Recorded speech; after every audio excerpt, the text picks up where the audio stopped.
I stepped into my new home on a crisp autumn morning in October 7, 2024.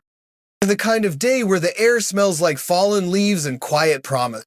The neighborhood Willow Creek Estates was the picture of suburban serenity manicured lawns, white picket fences, and homes that looked like they'd been chosen by a Pinterest board obsessed with rustic modern. I traded the noise of the city for this hushed, golden world. And I brought something precious with me, my life's joy, my sanctuary. My pride, a custom matte black Tesla Model S Plaid. It wasn't just a car. It was my companion, my confessor, my silent protector. I'd driven it only at 5 miles per hour on the winding cul-de-sac roads. Never louder than a soft purr. Never faster than a walk. It didn't roar, didn't flash, didn't intimidate. And yet, in the eyes of Karen Larkin, the HOA president, with a starched white blouse and a voice like a lawnmower on the fritz, it was a menace. The letter came on a Monday, the kind of day people usually save for laundry and minor kitchen repairs. It was stapled to my windshield, stiff with outrage. I tore it open, heart thumping not from fear, but from disbelief. Your vehicle is a threat to the community's peace and safety, it declared in bold. Red ink. It incites anxiety in children. It disrupts the neighborhood's aesthetic harmony and defies the spirit of this homeownership agreement. You have 14 days to either modify your vehicle's appearance or permanently remove it from the premises. Failure to comply may result in legal action. I stared at it. I laughed out loud. So hard my coffee spilled. I snapped a picture, added it to my secret Karen Chronicles file. So this is how they defend quiet streets. I muttered. With threats written on a napkin, I thought she'd give up. I really did. How could anyone be so serious about a car that barely reached double digits on the speedometer? But I was wrong. On a rainy Thursday afternoon, I stepped out to fetch the mail. Raincoat pulled tight. The sky had been gray, then heavier, then wept. Oh, and then I saw it, my Tesla, parked in the driveway, turned on its side like a wounded beast, windows shattered, paint shredded down to the bare metal, tires slashed into ribbons, one door hanging open like a broken yaw. The front end was crumpled as if a freight train had careened into it. I stood there, cold and motionless, staring at the ruin. The silence after the storm had never felt so loud. It wasn't just damage, it was cruelty. A scream tried to claw its way out, but I swallowed it. Not because I wasn't furious, I was burning inside, but because I remembered something. I'd installed a security camera on my porch light last spring. I went inside, hands trembling, pulled up the footage. There she was, Karen, her floral apron flapping, her eyes wild with fury, swinging a heavy sledgehammer at the side of my car like she was punishing a criminal. Her voice, muffled but clear. I'm doing what this neighborhood needs. That thing is a death trap in disguise. I saw her smash the taillight with a grin. I saw her kick the wheel. I saw her stand back, hands on hips, nodding as if she'd just completed a heroic act. I played it twice. Then I called my lawyer. By the next morning, I had a new assignment, the world's most expensive revenge therapy. I told her I'd be filing a civil suit for property damage, trespassing, harassment, and emotional distress. I asked, how many times have you accused me of being a dangerous driver in HOA-wide emails? She paused. I don't understand. The truth was, I had a copy of every one full of wild accusations. Fake speed report, even a fake viral video edited to make me look like a street racing outlaw. I'd saved them all. I'd printed them. I'd titled them Karen's Fictions, a compilation of harmful fabrications. When the officer arrived to collect evidence, Karen was waiting outside her house like a general on parade. He wore the same floral dress, the same plastic flower clip in her hair. He ignored my warnings. She shouted, face red. hands flailing. I was defending children. That car terrified a 2-year-old at the playground. The officer looked at me. I just nodded. She's wrong.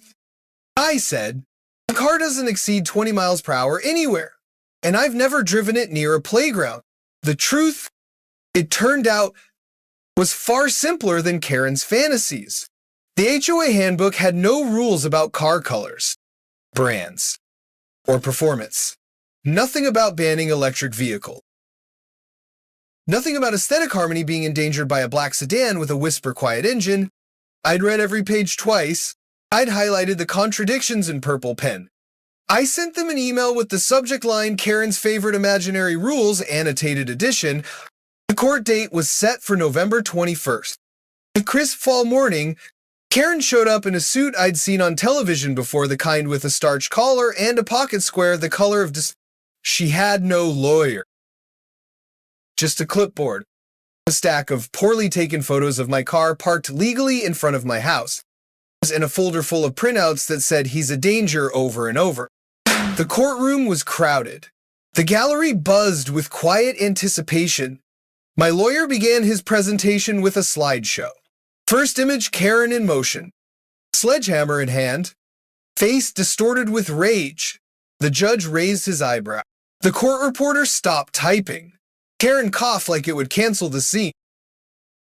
Then the emails, dozens of them, blasted to the entire HOA list, each one worse than the last. The electric vehicle under the garage is a menace to community safety. He needs stricter enforcement. He's a thrill seeker in disguise. This is not a place for performance toys. The jury leaned forward. When Karen tried to object, the judge said, "Ma'am, that's your email." Then, my turn. I walked to the stand. I didn't cry. I didn't shout. I explained calmly. My car's speed logs, GPS tracks, decibel readings from my phone app all showed I'd never gone faster than 8 miles per hour in public. I played audio clips from neighbors who'd lived next door for years. One woman said, "I haven't heard it run more than a whisper. The neighbor next door has a dog, and he doesn't even bark when it passes." Then, the real kicker, I played the video of Karen's attack in full. The courtroom went quiet. Karen's face twisted. She looked like a woman who'd just realized she'd been caught on a live stream by someone she thought she could control. Her mouth hung open. The prosecutor leaned in. "Miss Karen," the judge said, slow and deliberate, "are you admitting to damaging the plaintiff's vehicle?" She didn't flinch. "I was doing what the HOA should have done weeks ago," she said, voice cracking. "I was neutralizing a public threat."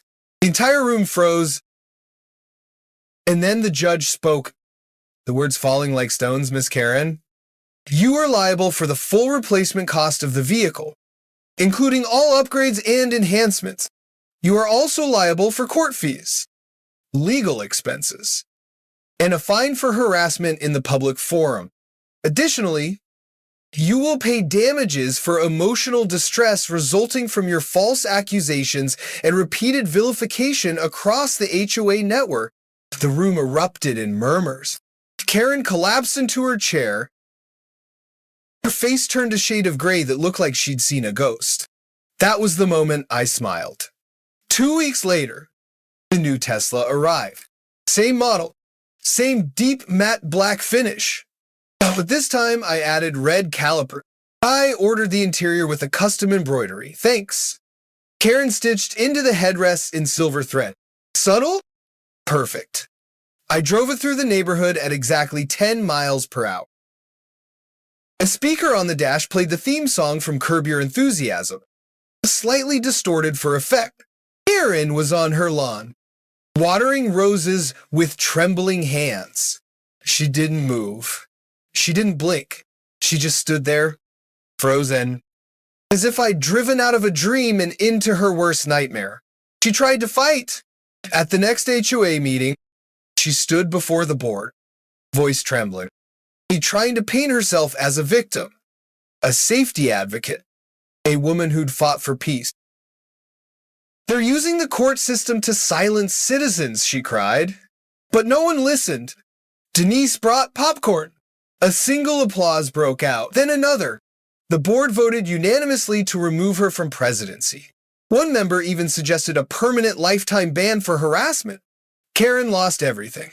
She sold her white Range Rover not out of financial need, but out of desperation. She took out a second mortgage on her home. Her husband left. Her landscaper refused to return her poodle, saying it had developed a phobia of suspicious electric cars. She no longer walks within 10 feet of my property. She avoids my gaze like I'm a mythical creature, a serpent made of steel and silence. And I've hung her original letter in my garage. Beside the frame of the security footage, still Karen. Mid-swing, sledgehammer raised. Her flowered apron flapping in the wind. I sit in the new car sometimes. Just to remember. Not for revenge. Not for power. But to remind myself, no title. No badge. No letter from an HOA board gives anyone the right to decide who deserves peace or who deserves a second chance. And if you think you can destroy someone else's sanctuary just to protect your own version of normal, then you're the one who's truly broken. The end. Please like and subscribe for more HOA showdowns like this. Do you think Karen got what she deserved? Comment below.